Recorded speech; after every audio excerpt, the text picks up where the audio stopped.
Ada kerja. Iya, itu kemarin saya nggak tahu, lupa karena kan tiap hari ada acara ngaji.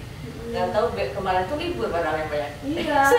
Astagfirullahaladzim, pasti nih Mbak Ayu sama Mas Dimas berharap kemarin gitu nanya gitu maksudnya libur. Baru tahu saya Pak Putar ya. Iya nggak apa-apa Bu. Saya coba ini dulu deh, ini mumpung anteng. Alhamdulillah.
Ada amplop Pak, biar ini nanti kan hadisnya sunahnya itu ditimbang ya.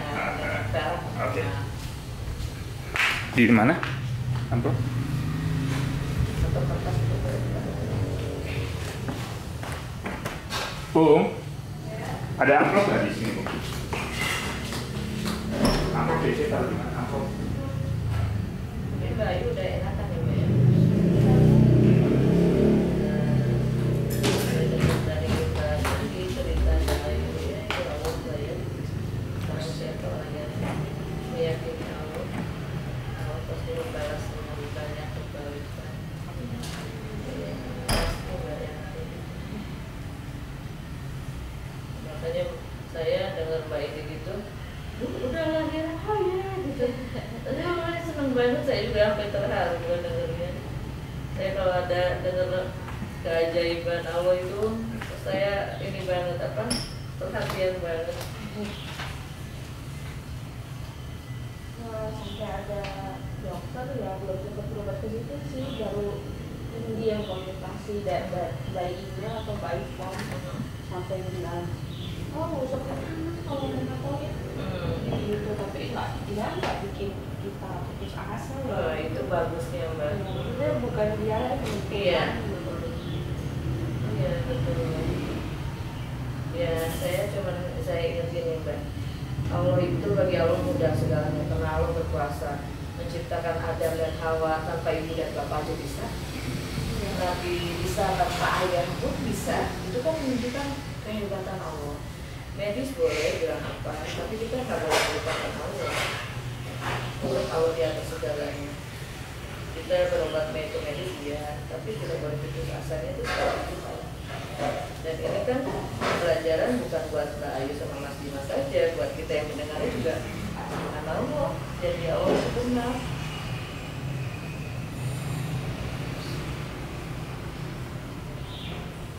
Nah ini manfaatnya Mbak, kalau dicukur habis, ini panca indera saraf-saraf di kepalanya itu akan bagus buat matanya, pandangannya. Nanti dirangsang aja apa dengan biasanya sih dulu saya matiin lampu, nyalain lampu, tapi sebetulnya anak sekarang sih udah cepet melihat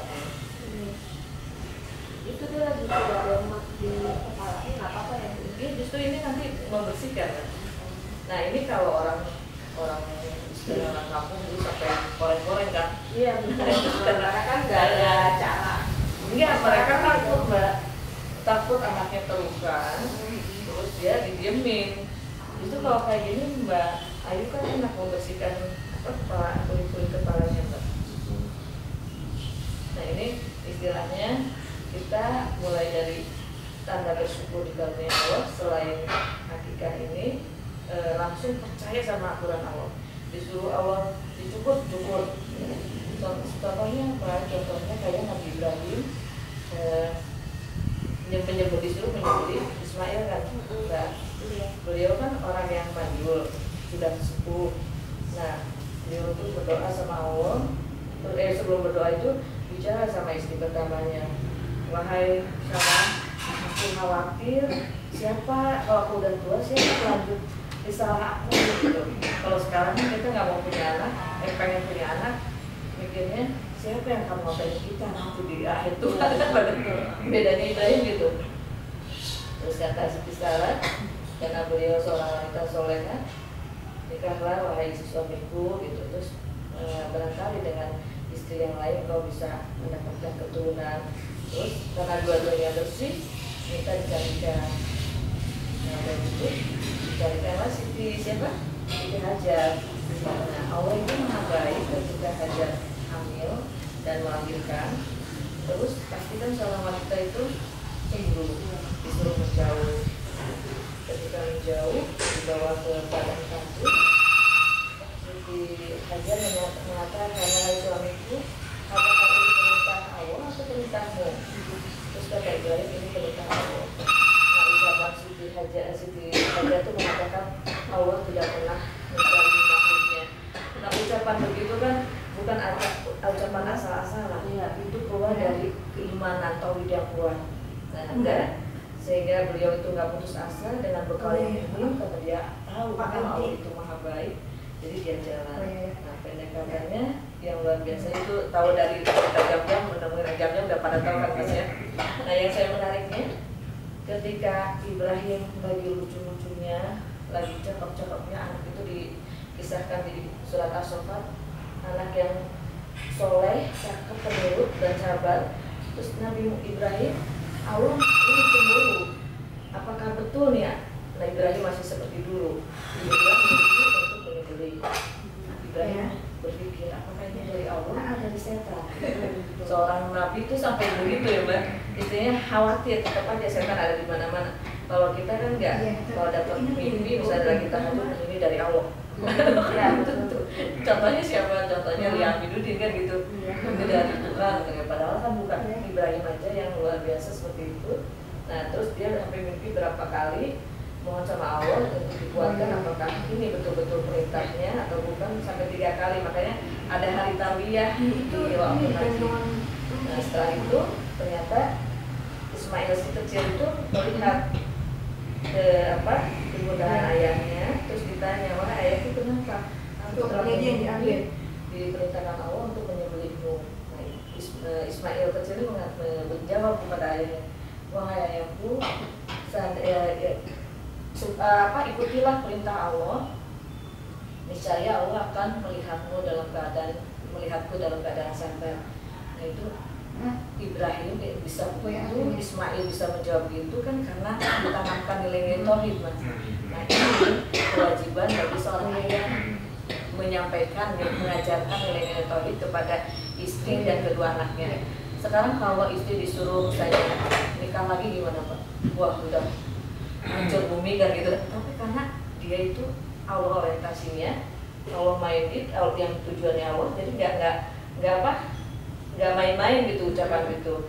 Nah itu kebaikan seorang suami yang mendidik anak dan istrinya. Makanya di surat As-Saffat itu dikatakan Ibrahim itu orang yang manusia yang baik. Nah baik menurut Quran itu adalah yang ngikutin aturan Allah. Kalau sekarang baik yang apa? Yang ramah, yang memberi apa-apa. Yang bukan baik itu adalah yang mengikuti aturan Allah. Ketika manusia mengikuti aturan Allah, udah otomatis dia pasti menyayangi manusia yang lainnya tanpa pamrih. Nah itu bedanya. Nah jadi itu mengandung pembelajaran bagaimana seorang ayah seperti Ibrahim mendidik kedua istrinya sehingga ketika aturan Allah diterapkan dia mudah. Nah, yang paling hebatnya lagi ketika ketika Siti Hajar melahirkan, Siti Sarah pun melahirkan. Jadi dua wanita ini melahirkan para nabi.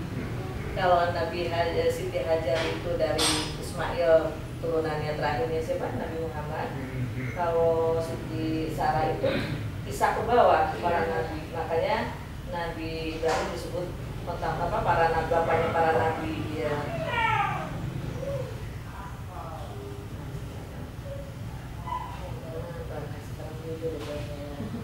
Jadi juga ada rambut bayinya. Nanti diganti dengan yang lebih baik, pasti ibunya aja rambutnya bagus, bapaknya pasti lebih cepat. Iya betul. Ini insya Allah akan sebentar juga. Ini bagus nih rambutnya, nggak nyusahin.